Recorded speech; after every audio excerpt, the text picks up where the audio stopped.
Hello dear friends, आज की इस वीडियो में हम लोग पढ़ने वाले हैं क्लास 10 इतिहास का फर्स्ट चैप्टर जिसका नाम है यूरोप में राष्ट्रवाद का उदय। काफी इंपॉर्टेंट चैप्टर है क्योंकि दोस्तों सबसे ज्यादा आपके मैट्रिक परीक्षा में इसी से क्वेश्चन और आंसर पूछे जाते हैं। ठीक है, पूरा चैप्टर हम लोग एक ही वीडियो में पढ़ने वाले हैं। इसको आप वन शॉट वीडियो बोल सकते हैं या फिर शॉर्ट नोट्स बोल सकते हैं, क्योंकि इस चैप्टर में यानी कि इस वीडियो में दोस्तों पूरे चैप्टर का निचोड़ लेके आया हूं। आपको एक एक चीज को एक एक पॉइंट को बताया जाएगा फटाफट और लास्ट में जो हम लोग बात करेंगे वो आपका गैरीबाल्डी के बारे में, बिस्मार्क के बारे में, मेजिनी के बारे में थोड़ा सा मैं आपको बताऊंगा, क्योंकि इससे लगभग हर बार पूछा जाता है। ये तीनों में से किसी, जैसे कि या तो बिस्मार्क के बारे में पूछ देगा, या फिर मेजिनी के बारे में पूछ देगा, या फिर गैरीबाल्डी के बारे में पूछ देगा, तो हो सकता है आपके बोर्ड एग्जाम में पूछा जाए। तो इसलिए मैं आपको तीनों के बारे में लास्ट में बताऊंगा। ठीक है, तो क्लास 10 एनसीईआरटी पैटर्न पर ये पूरा बेस्ड रहेगा आपका यूरोप में राष्ट्रवाद का उदय। पूरा चैप्टर जो है आपका एक ही वीडियो में पढ़ाया जाएगा। चलिए दोस्तों शुरू करते हैं। सबसे पहला चैप्टर जिसका नाम है यूरोप में राष्ट्रवाद का उदय। सबसे पहले आप लोग बात करेंगे कि राष्ट्रवाद होता क्या है। तो दोस्तों आप अपने देश से प्यार करते हैं, यानी कि देश के प्रति प्यार जो होता है, जो प्रेम होता है, उसी को हम लोग राष्ट्रवाद बोलते हैं। जैसे कि यहाँ पर डेफिनेशन देख सकते हैं, अपने देश के प्रति वफादारी को आमतौर पर राष्ट्रीयता की भावना के रूप में समझा जाता है। मान लेते हैं दोस्तों आपके देश को कोई अगर कुछ कहे, कोई भी अलग देशवासी, चाहे पाकिस्तान हो चाहे चाइना हो, कोई भी हो, अगर हमारे देश को कुछ कहता है तो जो हम लोगों के अंदर जो गुस्सा पनपता है, जो अपने मतलब कि देश के यानी कि पाकिस्तान के प्रति जो गुस्सा, जो भी हमारे देश के बारे में बोलेगा तो उसके प्रति जो उसके खिलाफ जो हम लोगों का गुस्सा उबलता है, खौलता है, उसी को दोस्तों इसमें प्यार बोला जाता है। ठीक है, तो इसी को राष्ट्रवाद बोला जाता है। तो अपने देश के प्रति वफादारी को आमतौर पर राष्ट्रीयता की भावना के रूप में समझा जाता है। और थोड़ा सा हम लोग इसको अच्छे से समझते हैं। जैसे कि आप यहाँ पर देखिए, राष्ट्रवाद आधुनिक विश्व की, यहाँ पर मैं कलर को थोड़ा चेंज करता हूं, देखिए, राष्ट्रवाद आधुनिक विश्व की राजनीतिक जागृति का प्रतिफल है। यह एक ऐसी भावना है जो किसी विशेष भौगोलिक, सांस्कृतिक या सामाजिक परिवेश में रहने वाले लोगों में एकता की वाहक बनती है। यानी कि राष्ट्रवाद जो है वो आधुनिक यानी कि नेचुरल जो अभी मॉडर्न युग है उसी का एक राजनीतिक जागृति का फल है। यहाँ पर एक ऐसी भावना है जो कि विशेष भौगोलिक और सांस्कृतिक को छोड़कर, मतलब अगर आप अलग धर्म से, चाहे आप किसी भी जाति से, चाहे आप कोई भी हैं, लेकिन आपको जो प्यार है वो सभी के, मतलब कि देश से जो प्यार है वो सभी को बराबर है। यहाँ पर हिंदू, मुस्लिम, सिख, ईसाई नहीं किया जाता है। यहाँ पर सिर्फ देश को देखा जाता है, देश के प्रति प्यार, इसी को हम लोग राष्ट्रवाद बोलते हैं। ठीक है, डेफिनेशन पूछा जा सकता है आपके बिहार बोर्ड एग्जाम मैट्रिक परीक्षा में कि राष्ट्रवाद का डेफिनेशन 2 नंबर में पूछा जाता है। आपको इसी तरीके से आंसर देना है। अब देखिए दोस्तों, यूरोप में जो राष्ट्रीयता की भावना के विकास में फ्रांस की क्रांति, तत्पश्चात नेपोलियन के आक्रमणों ने महत्वपूर्ण योगदान दिया। मतलब यूरोप में जो राष्ट्रीयता की भावना पनपी थी, जैसे कि आपको मालूम है फ्रांस की जो क्रांति हुई थी 1789 में क्रांति हुई थी। ठीक है, और उसी को देख करके पूरे यूरोप में राष्ट्रीयता की भावना के विकास में फ्रांस की जो क्रांति है वो बहुत ज्यादा मतलब कि एक प्रकार का भूमिका निभाया। और नेपोलियन के आक्रमणों ने भी बहुत मतलब कि योगदान दिया, क्योंकि अगर कोई भी बाहरी शासक हो, कोई भी अगर जैसे कि अंग्रेज भारत पर आक्रमण करता था तो एक प्रकार का बोल सकते हैं, जब भारत को वो लूटता था तो हम लोगों के अंदर भी एक राष्ट्रवाद की भावना पनपता था कि क्यों कोई हमारे देश को लूटेगा। उसी तरीके से यहाँ पर यूरोप में जो है ये एक तो फ्रांस की क्रांति की वजह से और एक नेपोलियन जो कि बार बार आक्रमण करता था, इनकी वजह से यूरोप के वासियों के अंदर जो है राष्ट्रवाद की भावना पनपता था। ठीक है, अब जो सबसे महत्वपूर्ण पॉइंट है आपकी इस चैप्टर का वो है फ्रांस में वियना व्यवस्था। अब ये वियना कांग्रेस, वियना व्यवस्था क्या होता है हम लोग इसको समझेंगे। फ्रांस में वियना व्यवस्था के तहत क्रांति के पूर्व की व्यवस्था को स्थापित करने के लिए बुर्बो वंश, ये क्या लिखा हुआ, बुर्बो राजवंश को पुनर्स्थापित किया गया तथा लुई 18वां को फ्रांस का राजा बनाया गया। यानी कि जो फ्रांस जो मतलब एक प्रकार का क्रांति हो चुका था, वहां पर एक प्रकार का राष्ट्रवाद बन चुका था वो देश, लेकिन बाद में क्या किया, ये जो बुर्बो वंश के द्वारा यानी कि जो पुनर्स्थापना किया गया। बुर्बो वंश मतलब क्या, कि एक प्रकार का फिर से राजतंत्र स्थापित कर दिया गया फ्रांस में। ठीक है, राजतंत्र, तानाशाही शासन स्थापित कर दिया। और वहां पर किसको बनाया गया, सबसे पहला राजा लुई 18वां को तो फ्रांस का राजा बनाया गया। तो वियना संधि के तहत क्या हुआ था कि वहां पर जो है एक ऐसा संधि बनाया गया जो कि जिसमें यह लिखा गया कि अब फ्रांस का जो ये तंत्र होगा, लोकतंत्र नहीं होगा, वो राजतंत्र होगा। और वहां पर जो बुर्बो वंश का फिर से जो है पुनर्स्थापित, मतलब क्या हो गया, फिर से बुर्बो राजवंश का जो है शासन स्थापित कर दिया गया। ठीक है, फ्रांस में। अब ये वियना कांग्रेस क्या होता है हम लोग इसको समझते हैं, तभी आपको चीजें समझ में आएंगी। देखिए, वियना की कांग्रेस यूरोपीय देशों के राजदूतों का एक सम्मेलन था जो कि सितंबर 1814 से 1815 ईस्वी को वियना में आयोजित किया गया था। अब लोग यहाँ पर कंफ्यूज होते हैं कि सर ये जो वियना कांग्रेस है वो आखिर कब शुरू किया गया था। देखिए, अगर आपके मतलब कि एग्जाम में पूछा जाए कि वियना संधि या फिर वियना कांग्रेस ये कब हुई थी, तो आपको आंसर लिखना है 1815 ईस्वी में, क्योंकि ये जो वियना की कांग्रेस जो है वो यूरोपीय देशों के राजदूतों का एक सम्मेलन था। ठीक है, ये सम्मेलन था जो कि शुरू कब हुआ था, सितंबर 1814 से 1815 को, यानी कि 1814 से जून से लेकर के 1815 को, यानी कि सितंबर 1814 से 15 तक जो है वियना आयोजित किया गया था। इसकी अध्यक्षता कौन कर रहा था, ऑस्ट्रियाई राजनेता जिसका नाम था मेटरनिक। ठीक है। मेटरनिक हम लोग उसके बारे में भी पढ़ेंगे। तो मेटरनिक ने की जिसका उद्देश्य यही था कि यूरोप के उस मानचित्र को पुनर्व्यवस्थित करना जिसे नेपोलियन ने अपने युद्ध और विजयों से उलट पलट कर दिया था। ठीक है। तो ये वियना जो कांग्रेस है वो 1815 ईस्वी में किया गया था, आपको यही आंसर लिखना। लेकिन शुरुआत जो है ये वियना सम्मेलन की जो शुरुआत है वो आपका सितंबर 1814 से हुआ था और 1815 जून 1815 तक चला था। ठीक है। और किसने किया था, इसकी अध्यक्षता किसने किया था? ऑस्ट्रिया के नेता थे। ऑस्ट्रिया, ये ऑस्ट्रेलिया नहीं है, ये ऑस्ट्रिया है, ये भी एक देश है। इसका राजनेता जिसका नाम था मेटरनिक, इसी ने की थी। उसका उद्देश्य क्या था, उद्देश्य भी पूछा जा सकता है। तो उसका उद्देश्य यही था कि ये जो मानचित्र है यूरोप के, जो उस मानचित्र को पुनर्व्यवस्थित करना जिसे नेपोलियन ने अपने युद्ध, यानी कि नेपोलियन बार बार युद्ध करके उसको उलट पुलट कर दिया था। इसीलिए यही नेपोलियन की वजह से तो राष्ट्रवाद का भावना पनपा था। जैसे मान लेते हैं अगर पाकिस्तान यहाँ पर इंडिया में आक्रमण कर देता है तो हम लोगों को कितना मतलब कि एक प्रकार का हम लोग बौखला जाते हैं या फिर एक प्रकार बोल सकते हैं बहुत गुस्सा उठ जाता है, राष्ट्रवाद की भावना पनप जाता है, यानी कि देश के प्रति बहुत प्यार बढ़ जाता है। वही चीज है, नेपोलियन बार बार आक्रमण करता था जिससे कि एक प्रकार का ये मेटरनिक जो है उसको मतलब एक प्रकार का उसको पुनर्व्यवस्थित किया, यानी कि एक तरह से फिर से सब कुछ सही किया। ठीक है। अब देखिए नेक्स्ट पॉइंट, 28 जून 1830 ईस्वी से फ्रांस में गृह युद्ध आरंभ हो गया। यानी कि 28 जून 1830 ईस्वी में फ्रांस में जो है गृह युद्ध आरंभ हो गया। गृह युद्ध का मतलब क्या होता है? गृह युद्ध का दोस्तों मतलब होता है देश के अंदर लड़ाई होना। ठीक है। गृह युद्ध का मतलब क्या होता है? देश के अंदर लड़ाई होना। जैसे एक एग्जांपल आपके लिए ले लेते हैं, एक एग्जांपल आपके लिए ये ले लेते हैं, गृह युद्ध का मतलब क्या होता है थोड़ा सा अच्छे से समझने के लिए। ठीक है। देखिए अगर बंगाल के बीच मतलब कि एक प्रकार का यूपी के बीच, यूपी और महाराष्ट्र के बीच थोड़ा बहुत लफड़ा होने वाला था। ठीक है। योगी और उद्धव ठाकरे जो अभी सरकार है प्रेजेंट में, तो उन दोनों के बीच लफड़ा होने वाला था। तो अगर लफड़ा हो जाता तो इसको हम लोग गृह युद्ध बोलते हैं, क्योंकि देश के अंदर लड़ाई होना, तो उसी को गृह युद्ध कहते हैं। ठीक है। और ये जो है कब हुआ था? 28 जून 1830 ईस्वी से फ्रांस में जो है गृह युद्ध आरंभ हो गया। इसे ही जुलाई 1830 की फ्रांस की क्रांति कहते हैं। ठीक है। तो अगर पूछा जाए क्वेश्चन कि 1830 की फ्रांस की क्रांति किसे कहते हैं, तो जो गृह युद्ध हुआ था 28 जून 1830 ईस्वी को, उसी को हम लोग इसे ही जुलाई 1830 ईस्वी की फ्रांस की क्रांति कहते हैं, क्योंकि ये जून से शुरू हुआ था, जुलाई तक चला था और जो लास्ट डेट होता है उसी को गिना जाता है। जैसे कि यहाँ पर आपको बताया गया कि वियना जो संधि है वो 1815 में हुआ था, लेकिन रियल में शुरू जो है वो 14 में ही हो चुका था। ठीक है। अब इसका जो परिमाण यानी कि फलस्वरूप इसका रिजल्ट क्या हुआ? चार्ल्स 10वां यानी कि चार्ल्स 10वां जो था वो फ्रांस की राजगद्दी त्याग कर इंग्लैंड पलायन कर गया, यानी कि इंग्लैंड भाग गया। पलायन मतलब एक प्रकार का इस देश से दूसरा देश चला जाना। ठीक है। तो राजगद्दी जो है वो छोड़ दिया और इंग्लैंड पलायन कर गया, इंग्लैंड चला गया और इस प्रकार बुर्बो वंश के शासन का अंत हो गया और इसी प्रकार ये जो बुर्बो शासन वंश था उसका अंत हो गया। ठीक है। तो आपको समझ में आ गया कि बुर्बो शासन वंश का जो है अंत कैसे हुआ। अब देखिए बुर्बो वंश के स्थान पर आर्लियस वंश, ये बुर्बो वंश पहले था, ये तो अंत हो गया क्योंकि यहाँ पर ये जो था आपका इंग्लैंड चार्ल्स 10वां यानी कि चार्ल्स 10 जो था वो फ्रांस की राजगद्दी को छोड़ के इंग्लैंड चला गया, जिसके कारण बुर्बो वंश जो अंत हो गया। अब उसके बाद एक और मतलब कि वंश आ गया जिसका नाम था आर्लियस वंश। क्या नाम था? आर्लियस वंश। और इसी को गद्दी सौंपी गई और लुई फिलिप इसका शासक कौन बना? Louis Philippe. ठीक है। तो ये कंफ्यूज नहीं होना आपको। पहले बुर्बो वंश जब चला गया था इंग्लैंड, चार्ल्स 10वां था बुर्बो वंश का राजगद्दी पर बैठा हुआ, वो जब चला गया इंग्लैंड, उसके बाद फिर जो आपका आया उसका नाम था क्या?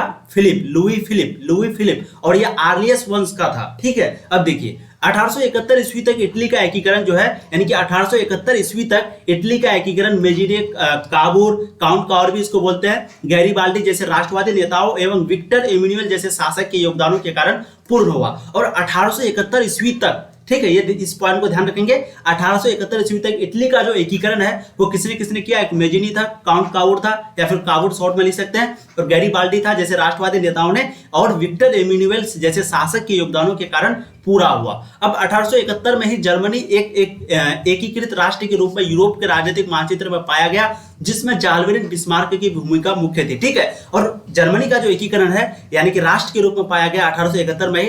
1871 में ही आपका इटली का भी एकीकरण हुआ और वही 1871 ईस्वी में जर्मनी का भी एकीकरण हुआ, राष्ट्र के रूप में पाया गया। ठीक है। और इसका मतलब कि शासक कौन था, भूमिका यानी कि किसका ज्यादा भूमिका था, महत्वपूर्ण था, रोल था, वो था जाल्बेरिन बिस्मार्क, जिसको हम लोग सिर्फ बिस्मार्क भी बोलते हैं। इसके बारे में भी हम लोग पढ़ेंगे। ठीक है।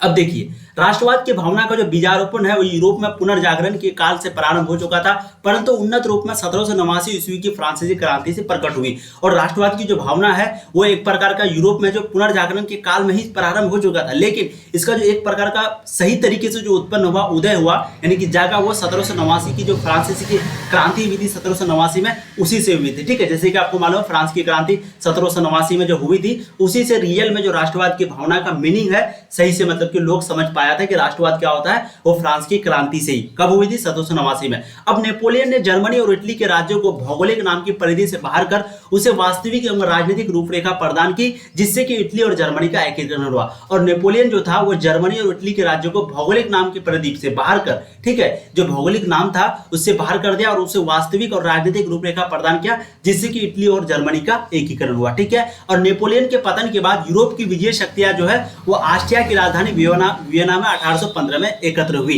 ये भी क्वेश्चन पूछा जा चुका है। तो नेपोलियन का जब पतन हो गया था तो उसके बाद जो है ये शक्तियां जो थी वो ऑस्ट्रिया की राजधानी वियना में जो है जमा की गई। कब? 1815 ईस्वी में, ठीक है। अब वियना कांग्रेस जो था, ये चीज आपको समझ, छोटा छोटा पॉइंट है, एक पूरा चैप्टर को हम लोग एक ही वीडियो में खत्म करेंगे, इसलिए आपको लग रहा होगा जल्दी पर आ रहा है। देखिए इसके बाद जो है इसका ऑब्जेक्टिव क्वेश्चन जो होता है, जो कि आपके बिहार बोर्ड मैट्रिक परीक्षा में पूछा जाता है, चाहे आप किसी भी बोर्ड से, कोई दिक्कत नहीं, लेकिन यहाँ मैं आपको बात कर रहा हूँ जो ऑब्जेक्टिव क्वेश्चन पूछा जाता है वो करेंगे, मोस्ट बीबीआई ऑब्जेक्टिव क्वेश्चन। उसके बाद फिर आपका जो है इसका सब्जेक्टिव क्वेश्चन करेंगे। सब्जेक्टिव मतलब क्या? जो कि आपका वो हो जाता है शॉर्ट लघु क्वेश्चन, लघु उत्तरीय प्रश्न, दीर्घ उत्तरीय प्रश्न, वो सभी को करेंगे। काफी इंपोर्टेंट क्वेश्चन है और काफी इंपोर्टेंट चैप्टर है, इसलिए प्लीज आप लोग देखिए और चैनल को सब्सक्राइब कर दीजिए अगर पहली बार आए हैं तो। जल्दी जल्दी आप लोग 1000 सब्सक्राइबर पर आइए, फिर हम लोग जो है यहाँ पर लाइव आएंगे इस चैनल पर भी, ठीक है। चलिए, वियना कांग्रेस का जो मुख्य उद्देश्य था वो यूरोप में पुनः उसी व्यवस्था को स्थापित करना था जिसे नेपोलियन ने समाप्त कर दिया था। और वियना कांग्रेस का क्या मुख्य उद्देश्य था? उसी व्यवस्था को स्थापित करना था जिसे कि नेपोलियन जो है वो समाप्त कर दिया था। फिर से वियना कांग्रेस का मुख्य उद्देश्य वही था। अब देखिए आगे, सन 1815 ईस्वी के वियना सम्मेलन की मेजबानी जो है वो ऑस्ट्रिया के चांसलर किसने किया? मेटरनिख ने किया, जो कि घोर प्रतिक्रियावादी था, मतलब बहुत मजबूत प्रतिक्रियावादी था। तो कब किया था? 1815 ईस्वी को वियना सम्मेलन की मेजबानी जो है वो ऑस्ट्रिया के चांसलर थे मेटरनिख, उसी ने किया था। इस पॉइंट को भी जो है आपको याद रखना है। अब वियना सम्मेलन में शामिल हुए देशों में ब्रिटेन, रूस, पर्सा और ऑस्ट्रिया मुख्य थे, ठीक है। और वियना सम्मेलन में जो शामिल हुआ था उन जो देश शामिल हुआ था उसमें से एक ब्रिटेन हो गया, रूस हो गया, पर्सा हो गया और ऑस्ट्रिया हो गया। 4 देश ये मुख्य रूप से जो है वियना सम्मेलन में शामिल हुए थे। ये मुख्य था वियना सम्मेलन के लिए, ठीक है। अब देखिए, गणतंत्र एवं प्रजातंत्र जो कि फ्रांसीसी क्रांति की देन थी उसका विरोध करना और पुरातन व्यवस्था की पुनर्स्थापना करना, यही मेटरनिख व्यवस्था का जो है उद्देश्य था, ठीक है। क्योंकि वो वियना संधि के तहत उसको खत्म करना चाहता था, फिर से वो राजतंत्र को मतलब कि लागू करना चाहता था। तो फ्रांस की क्रांति से जो लोग सीखे थे गणतंत्र और प्रजातंत्र, उसी मतलब कि ये किसका देन था? फ्रांस की क्रांति के देन, क्योंकि वो 1789 में हुआ था, ठीक है। 1789 में फ्रांस की क्रांति हुआ था, उससे हम लोगों को गणतंत्र और प्रजातंत्र के बारे में बहुत कुछ मालूम हुआ था। लेकिन इसी का विरोध करना और फिर से पुरातन व्यवस्था यानी कि जो पुराना व्यवस्था था उसी का पुनर्स्थापना करना, दोबारा स्थापना करना, यही मेटरनिख व्यवस्था का जो है उद्देश्य था। 1848 ईस्वी की फ्रांसीसी क्रांति ने मेटरनिख युग का अंत कर दिया, ठीक है। और कब? 1848 ईस्वी की फ्रांसीसी क्रांति जो हुआ था उसी ने मेटरनिख युग का अंत कर दिया और विलियम प्रथम पर्सा का शासक बना, ठीक है। और विलियम प्रथम जो था वो पर्सा का शासक बना जिसने बिस्मार्क को अपना चांसलर नियुक्त किया और जिसने बिस्मार्क को अपना चांसलर नियुक्त किया, ठीक है। तो विलियम प्रथम, ये भी क्वेश्चन पूछा जा चुका, प्रथम पर्सा का शासक कौन बना? तो विलियम प्रथम, और इसी ने जो है बिस्मार्क को अपना चांसलर नियुक्त किया। अब रक्त और जो लौह की नीति है वो किसने किया, लाया था? बिस्मार्क ने लाया था। ये भी क्वेश्चन पूछा जा चुका है, रक्त और लौह की नीति किसने लाया था? बिस्मार्क ने। और ऑस्ट्रिया एवं पर्सा के बीच 1866 ईस्वी में कौन सा युद्ध हुआ था? सेडोवा युद्ध। यानी कि 1866 ईस्वी में ऑस्ट्रिया और पर्सा के बीच एक युद्ध हुआ था जिसका नाम पड़ा सेडोवा युद्ध, ठीक है। अब हम लोग थोड़ा सा इंपॉर्टेंट पॉइंट के बारे में जानते हैं। ये जो थे आपका बिस्मार्क, ये कौन थे? आपका बिस्मार्क। तो थोड़ा इसके बारे में जानते हैं, बहुत अच्छे से समझेंगे इसको, क्योंकि आपको क्वेश्चन में पूछा जा सकता है बिस्मार्क कौन था, बिस्मार्क के बारे में विवरण दें, व्याख्या करें, ठीक है। तो इन सभी चीजों के बारे में थोड़ा सा हम लोगों को जानकारी होनी चाहिए। तो ध्यान से देख लीजिए आप बिस्मार्क को, ठीक है। अब देखिए इसका जो फुल नेम था वो क्या था? Auto Edward Leopold Bismarck. आपको सिर्फ बिस्मार्क याद रखना है, लेकिन इसका फुल नेम क्या था? ऑटो एडवर्ड लियोपोल्ड बिस्मार्क, जिसका जन्म जो है वो 1 अप्रैल 1815 ईस्वी में हुआ था और 30 जुलाई 1898 ईस्वी में इसका जो है मृत्यु यानी कि निधन हो गया था। तो ये पॉइंट को भी याद रखेंगे, 1815 ईस्वी में इसका पैदाइश हुआ था और 30 जुलाई 1898 ईस्वी को इसका जो है मृत्यु यानी कि पतन हुआ था। और जर्मन साम्राज्य का प्रथम चांसलर तथा तत्कालीन यूरोप का प्रभावी राजनेता था ये बिस्मार्क, ठीक है। प्रथम चांसलर और तत्कालीन यूरोप का प्रभावी राजनेता था। वह ऑटो फोन बिस्मार्क के नाम से भी प्रसिद्ध था। ऑटो फोन बिस्मार्क, क्या नाम था? Auto phone Bismarck. आपको सिर्फ बिस्मार्क याद रखना, एक इंपॉर्टेंट पॉइंट नहीं है। उसने अनेक जर्मन भाषाई राज्यों का एकीकरण करके शक्तिशाली जर्मन साम्राज्य स्थापित किया। वह द्वितीय जर्मन साम्राज्य का प्रथम चांसलर बना। वह रियल पॉलिटिक की नीति के लिए प्रसिद्ध है, जिसके कारण उसे लौह चांसलर के उपनाम से भी जाना जाता है। और इसी ने जो है रक्त और लौह की नीति भी लेके आया था और इसको लॉ चांसलर के भी नाम से जाना जाता है, क्योंकि वो जो है रियल पॉलिटिक की नीति को लिए जो है प्रसिद्ध था, इसीलिए इसको लॉ चांसलर के उपनाम से जाना जाता है। ठीक है, वो अपने युग का बहुत बड़ा कूटनीतिज्ञ था। कौन? बिस्मार्क के बारे में बात कर रहे हैं। अपने कूटनीतिक संधियों के तहत फ्रांस को मित्र विहीन कर जर्मनी को यूरोप की सर्वप्रमुख शक्ति बना दिया। बिस्मार्क ने एक नवीन वैदेशिक नीति का सूत्रपात किया, जिसके तहत शांति काल में युद्ध को रोकने और शांति को बनाए रखने के लिए गुटों का निर्माण किया गया। उसकी इसी संधि प्रणाली ने समस्त यूरोप को दो गुटों में बांट दिया। ठीक है, और बिस्मार्क का इसी संधि प्रणाली जो था वो यूरोप को जो है दो गुटों में बांट दिया गया। तो बिस्मार्क के बारे में थोड़ा सा हम लोग समझे, ये बहुत कूटनीतिज्ञ था और इसका जन्म जो है 1815 ईस्वी से मतलब 1815 ईस्वी में हुआ था, निधन जो 1898 ईस्वी में हुआ था। ठीक है, और इसको क्या ऑटो फोन बिस्मार्क के नाम से भी ये बहुत प्रसिद्ध था। अब बात करते हैं हम लोग जोसेफ गैरिबाल्डी, जिसको हम लोग बोलते हैं गैरिबाल्डी। काफी इंपॉर्टेंट, बहुत महत्वपूर्ण पर्सन था। ये नाविक था, पेशे से ये क्या था? नाविक था। ठीक है, ये चीज को आप लोग ध्यान रखेंगे, ये क्वेश्चन में आपका पूछा भी गया है। देखिए गैरिबाल्डी, जिसका जन्म जो है 4 जुलाई 1807 ईस्वी को हुआ था और देहांत यानी कि मृत्यु जो है वो 1882 ईस्वी को हुआ था, जून 1882 ईस्वी को। जन्म कब हुआ था? 1807 ईस्वी को, 4 जुलाई 1807 ईस्वी को, और इसका जो निधन है वो 1842 ईस्वी को हुआ था। ठीक है, इटली के एक राजनीतिक और सैनिक नेता थे। ये क्या थे? इटली के एक राजनीतिक और सैनिक नेता थे, जिन्होंने इटली के इतिहास में बहुत महत्वपूर्ण भूमिका निभाई। काउर विक्टर एमेनुएल द्वितीय तथा मेजिनी के बाद, ये मेजिनी एनसीईआरटी में मेजिनी भी बोला जाता है, लेकिन यहाँ पर मेजिनी समझेंगे, तो मेजिनी के साथ गैरिबाल्डी का भी नाम जो है इटली के पिताओं में सम्मिलित किया जाता है। तो काउर के साथ, विक्टर एमेनुएल के साथ और मेजिनी के साथ साथ गैरिबाल्डी का भी जो नाम है पिताओं के नाम पे, यानी कि इटली के पिताओं के नाम से, जैसे कि यहाँ पर पिताजी मतलब कि हम लोग बापू जो बोलते हैं, गांधी जी को बोलते हैं, उसी तरह वहां पर जो है इन लोगों को बोला जाता है। ठीक है, और गैरिबाल्डी जब पैदा हुए तब इटली कई राज्यों में खंडित था, यानी कि बांटा हुआ था और यूरोप की बाकी शक्तियों के रहमो करम पर था।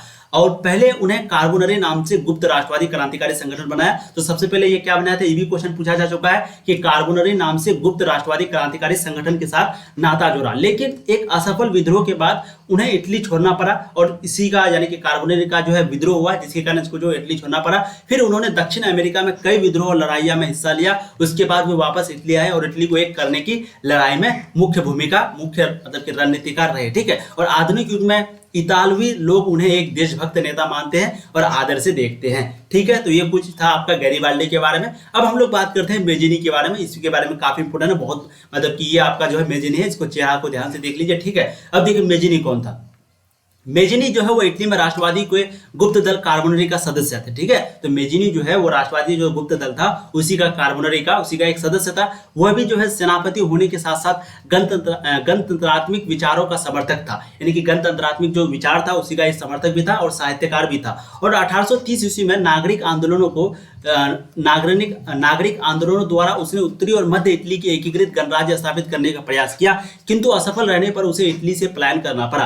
और ये जो एकत्रित करने का प्रयास किया, किसको उसने उत्तरी और मध्य इटली को एकजुट करने का प्रयास किया, लेकिन नहीं हो पाया। असफल रहने के कारण इसको जो है इटली से पलायन करना पड़ा, यानी कि इटली को छोड़ना पड़ा। और देखिए नेपोलियन बोनापार्ट का जन्म जो है, अब यहाँ पर इसके बारे में हम लोग पढ़ ले मेजिनी के बारे में। अब थोड़ा सा पढ़ते हैं नेपोलियन बोनापार्ट के बारे में। उसका फोटो नहीं ला पाया क्योंकि मतलब कि नहीं मिल रहा था, मिला गूगल में लेकिन वो आया नहीं यहाँ पर। तो आप लोग नेपोलियन बोनापार्ट को समझ लीजिए, यही जो है सब कुछ किया था। ठीक है, देखिए नेपोलियन बोनापार्ट जो है उसका जन्म 1769 ईस्वी को हुआ था और 1821 ईस्वी को जो है इसका निधन हुआ था। ठीक है, जन्म नाम जो है इसका नाम क्या था?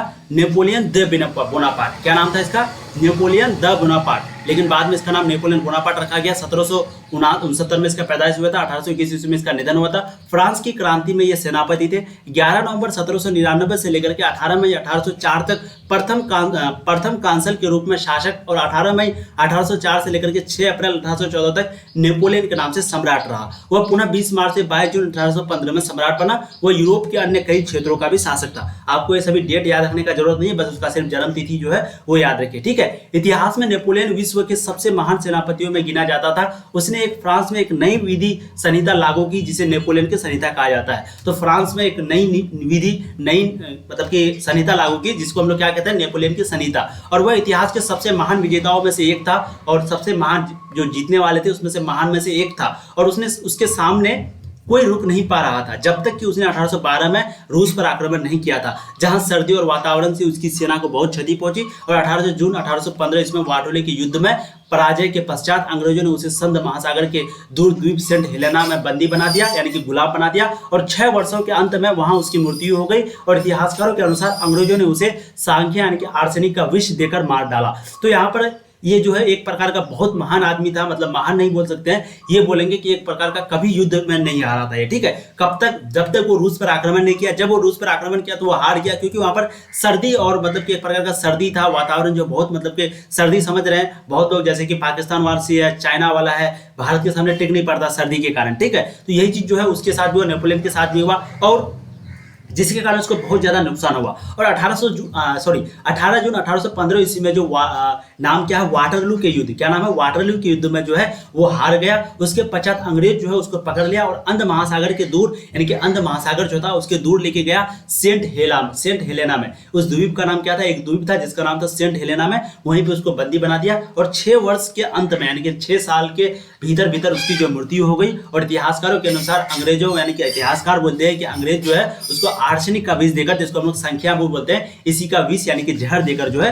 उसको मार डाला। किसको? नेपोलियन को। तो हम लोगों ने समझा यूरोप में राष्ट्रवाद का उदय, एक वन शॉट वीडियो, पूरा चैप्टर आपका एक ही वीडियो में कवर हो चुका है, कोई दिक्कत नहीं, छोटा छोटा पॉइंट को। अब जो हम लोग क्वेश्चन आंसर करेंगे, क्वेश्चन आंसर में आपका ऑब्जेक्टिव क्वेश्चन जिसको एमसीक्यू बोलते हैं वो करने वाले हैं मैट्रिक परीक्षा के लिए, काफी इंपॉर्टेंट आपका ऑब्जेक्टिव होने वाला है। उसके बाद हम लोग जो सब्जेक्टिव क्वेश्चन करेंगे जिसमें लघु और दीर्घ प्रश्नों को करने वाले हैं। तो ये सब जब आप देख लेंगे तभी ये चैप्टर आपको और अच्छे से समझ में आएगा और आपको बहुत मजा आएगा पढ़ने में, ठीक है। इसलिए आप लोग चैनल पे पहली बार आए, प्लीज सब्सक्राइब कर लीजिए और फटाफट शेयर कर दीजिए वीडियो को, क्योंकि जब तक 1000 सब्सक्राइबर पूरेगा तभी हम लोग इस यूट्यूब पे लाइव आ सकते हैं, क्योंकि यूट्यूब का ये रूल है। चलिए फिर मिलेंगे नए वीडियो में, तब तक के लिए जय हिंद। आप लोग पढ़ाई करते रहिए और आपका 10th क्लास का पूरा सिलेबस यहीं पे खत्म होगा, ठीक है। चलिए फिर मिलेंगे नए वीडियो में।